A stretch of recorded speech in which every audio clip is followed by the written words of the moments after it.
All right, ready? Yep. All right, guys.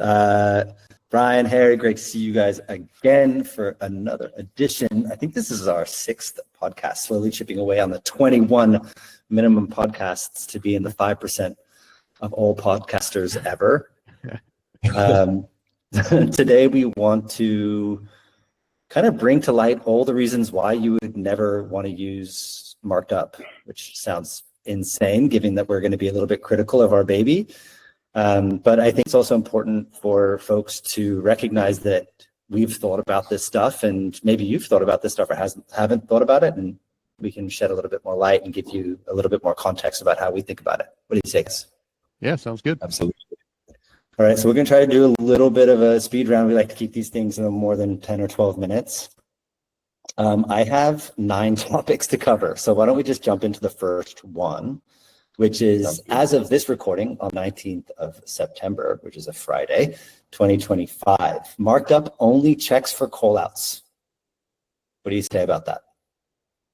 It's fair. However, when you look at a standard set of drawings, callouts are pretty dang, prevalent. So just going through standard set, let's just say it takes, I don't know, a minute to review a callout by a human, and we can do it in seconds. I think it just comes down to trusting that the work is accurate, right? I guess that would be a reason why I wouldn't want to use MarkedUp or any other firm that checks these things, because I don't trust AI yet. Yeah, you kind of glossed over a couple of topics. I'm going to throw some numbers out here, which is just kind of interesting. There was the cabinetry company, or the millwork firm that you were working with, BK, and I think that we scanned, what was it, like 57 pages. I think at the time it took us, I don't know, 15 minutes. I think if we did it now, it'd take closer to 4. And I think that you said we found some number like 10 missing call outs, something like that, on like a millwork set. So is that worth just knowing faster? I mean, I think so. Harry, any thoughts on, yeah, call outs are boring, but? Well, look, call outs are boring, but I think that's why I like them automated. I don't like to sit there and go through the pages myself and look at them, but they are boring and they're not sexy, but we'll get there. We'll get some more in. I like it. Yeah, we got tags and schedules and keynote rules coming next. Actually, I challenged you guys earlier to this, but we should do a podcast where we take a set of drawings and then we have to manually check those drawings, and then we. No, thank you. I think that we should. No, you don't want to do that. Doesn't sound like a good way to spend your afternoon. Okay. We'll have to put it in triple speed so people don't get bored. Well, I think that would be the point. All right, BK, you kind of talked about this. It's not accurate. Your software is just not accurate enough when you're trying to find these call outs and these tags or these other things that you're trying to do. What would we say to that? What would be a truthful statement? On reasons why we wouldn't use MarkedUp, well, I'm gonna have to go check everything anyway. So why would I give you a shot? Why would I try MarkedUp? Doesn't make any sense if I got to check it anyways. Okay, that seems like a good enough answer to me. Yeah. You're gonna check it one way or another. I think if we wanted to dive deep on this, like, we're pretty hard on ourselves as it relates to tracking how good we are at this stuff, because obviously what's that Drucker expression? You only you can't improve what you don't track, or close enough. But we look at things like accuracy of the text, accuracy of the rules, false positive, correct detections when it is wrong, correct detections when it is actually correct. We really try to look at these things so that we focus on the metrics where we're spilling over. But we've definitely seen a dramatic increase in accuracy over the last 9 months, Absolutely. 8 months since we first released our first product to now. So crazy different. And I think some of the challenge is humans aren't perfect. And I know when I go through a review, I miss stuff and I incorrectly call out stuff. So I'm willing to bet, though, zipping through a plans in a matter of minutes versus the hours a human takes, it's still tons of value there, even if there might be a couple incorrect markups by us. Absolutely. Yeah, I think so. I think that it's, maybe don't tell my uni, but when I'm using some LLMs to, do some of my assignments and it gets things wrong, it is degrading. And I can see that, if we miss a call out or a tag, it's going to, hurt some trust there. So we have to come a bit further, to get past that trust issue. Yep. I got an absolutely epic meme yesterday. I'm just going to read it. I'll post it when in here as well as a little bit of a video. But this is a slight at you, Harry, on behalf of Bree and I. Yeah. When I feel stupid, I like to remind myself that I got my bachelor's degree without ChatGPT. I respect that. I would be screwed without it. So. Let's go to the next point here. We're kind of going pretty slow today. Doesn't Bluebeam, FieldWire, or Procore already do this?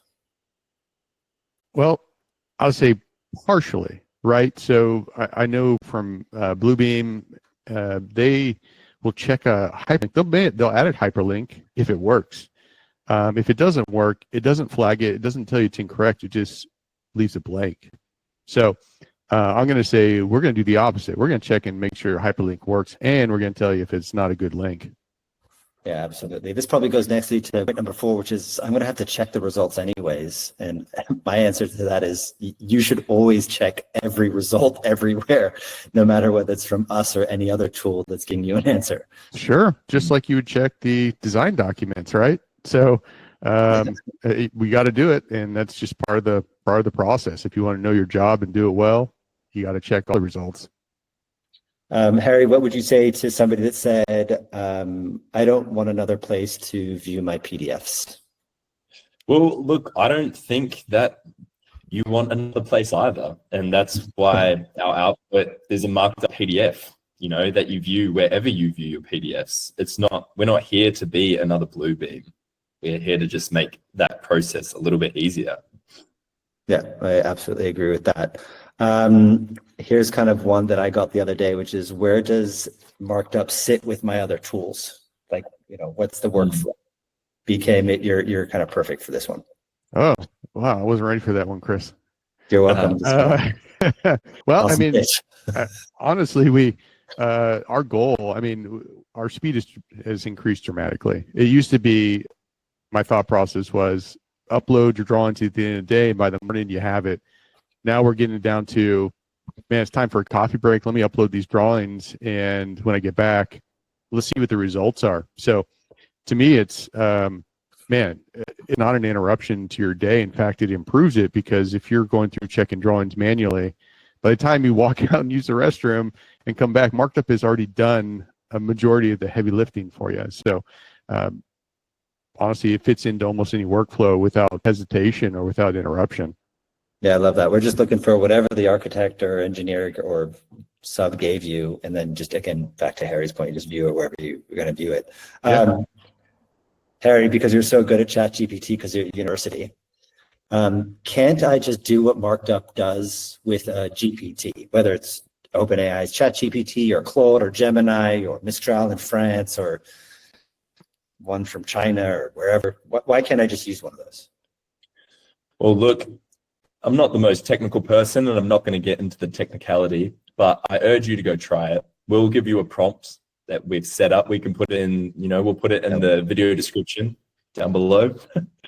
And go ahead and try it, because if you can figure it out, it will save us a lot of time and effort too. So You could join our team, huh? Seriously, if you figure it out, please tell us how you did it. But LLMs aren't quite there yet for this type of issue detection, and we have tried and tested, and you just really can't. What about if somebody says it's too expensive or I can't afford it right now because I just don't have the money? What might we say to somebody, guys? I would just point to probably a return on investment there.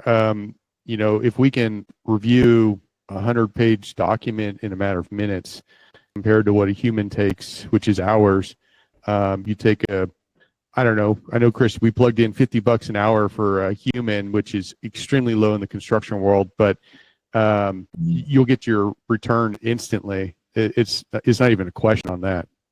Yeah, I got, we have two plans broadly. One plan is $1,000 a year for 2,000 sheets. So that just kind of becomes our baseline price.